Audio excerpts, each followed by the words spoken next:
आज हम महत्वपूर्ण रागों के बारे में चर्चा करेंगे दोस्तों। राग यमन। राग विवरण। इस राग की रचना अपने ही नाम वाले ठाट कल्याण से मानी गई है। इसमें तीव्र, मध्यम तथा अन्य सभी स्वर शुद्ध प्रयोग किए जाते हैं। गंधर्ववादी और निषाद संवादी माना गया है। इसका गायन समय रात्रि का प्रथम पहर में इसको गाया बजाया जाता है। इसके आरोह अवरोह दोनों में सात सुर प्रयोग किए जाते हैं, इसलिए इसकी जाति संपूर्ण है।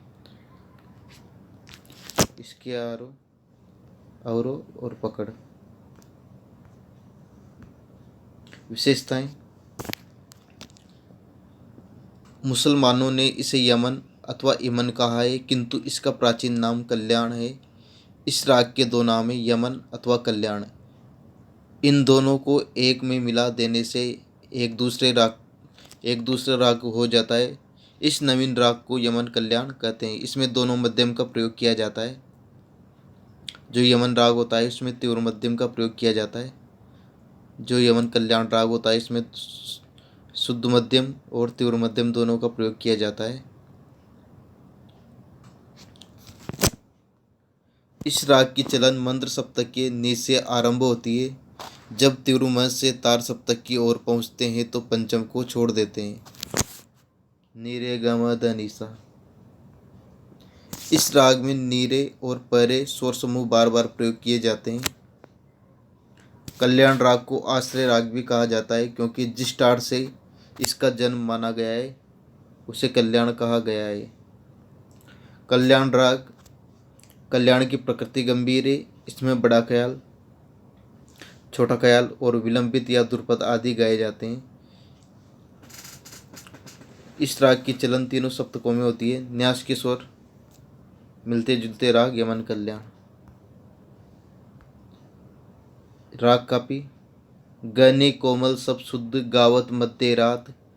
पंचम षडजवादी संवादित ते कापी राग सुहात। इसका टाट कापी है। वादी स्वर पंचम, संवादी षडज, जाति संपूर्ण, गायन समय मध्य रात्रि। विशेषताएं। राग कापी अपने टाट का आश्रय राग है।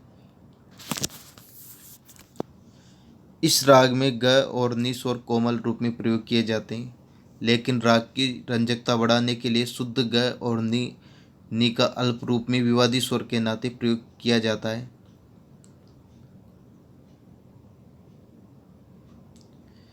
यह चंचल प्रकृति का राग है, इसलिए इसमें ठुमरी, ठप्पा तथा छोटा ख्याल आदि गाए बजाए जाते हैं। यद्यपि इसका गायन समय मध्य रात्रि है, लेकिन फागुन के महीने में इसे किसी भी समय गाया बजाया जा सकता है। इस राग के गीतों में ब्रज की होली का वर्णन मिलता है। आरोह अवरोह पकड़।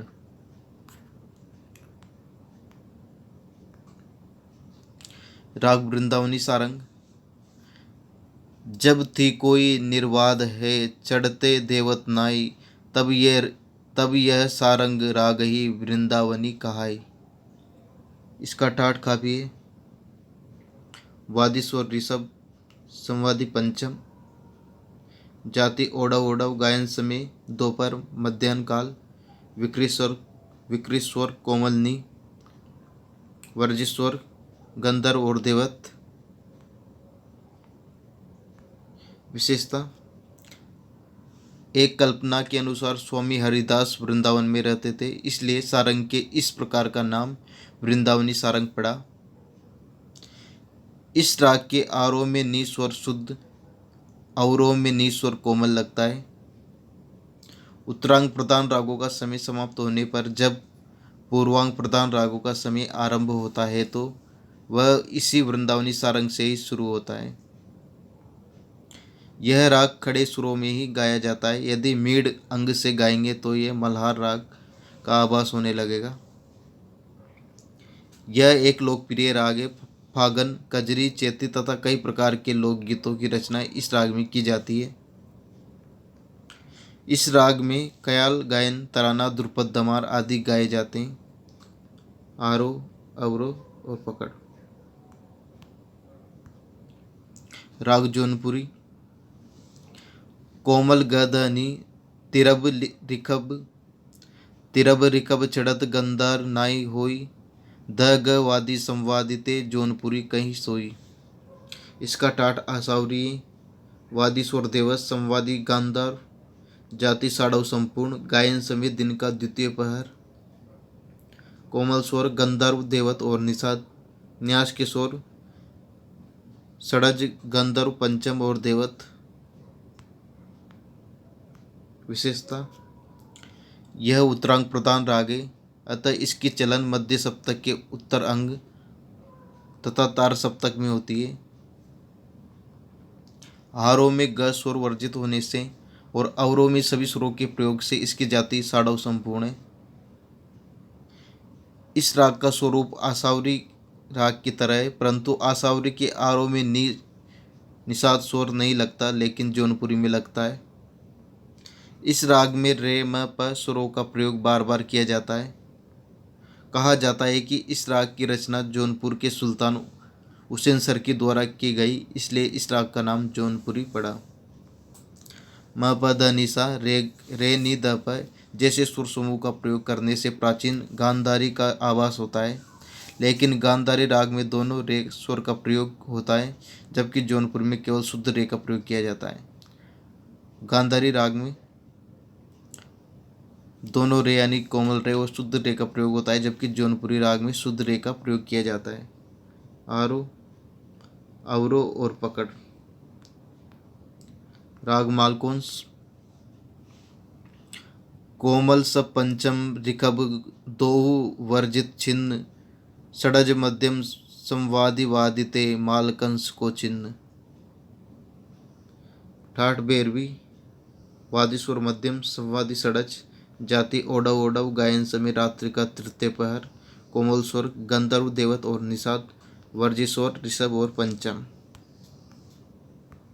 विशेषताएं, यह भैरवी ठाठ से उत्पन्न माना गया है। पंचम स्वर वर्जित होने के कारण इसे गाते समय तानपुरे के प्रथम तार को मध्यम स्वर से मिलाते हैं। पंडित बातकंडे जी के अनुसार मालकोंस राग मालव प्रांत के नाम से रखा गया। इस राग को मालकोंस अथवा मालव कौशिकी भी कहते हैं। यह एक पुरुष राग है, इसमें वीर रस की प्रधानता रहती है। कुछ मतानुसार यह राग आसावरी ठाठ के अंतर्गत आता है, लेकिन मालकोंस में रे स्वर वर्जित होने से इसे भैरवी ठाठ के अंतर्गत ही मानना उचित है। आरोह अवरोह में ऋषभ और पंचम स्वर वर्जित होने से यह राग ओडव ओडव जाति का राग है। इस राग में गंधर्व, देवत और निषाद स्वर कोमल रूप में प्रयोग किए जाते हैं। इस राग का गायन समेत तृतीय पहर है। इस राग की चलन तीनों सप्तकों में समान रूप से होती है। इस गंभीर प्रकृति के राग में सभी प्रकार की बंदिश, ख्याल, ध्रुपद, धमार तथा तराना आदि गाए जाते हैं। इस राग के निषाद का शुद्ध रूप करने से यह राग चंद्रकोश बन जाता है।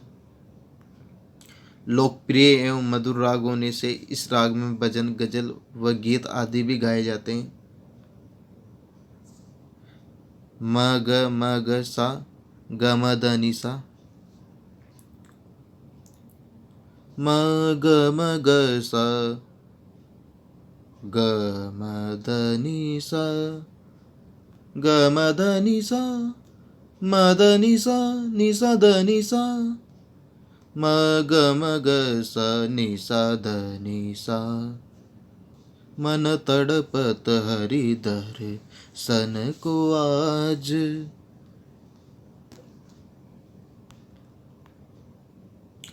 राग अडाना। आरोह अवरोह पकड़। गायन समय रात्रि का तृतीय पहर। जाति साड़व साड़व, ठाठ आसावरी, वर्जेश्वर आरोह में गंधर्व और अवरोह में निषाद, वादी स्वर षडज, संवादी पंचम, कोमल स्वर गंधर्व, देवत और निषाद।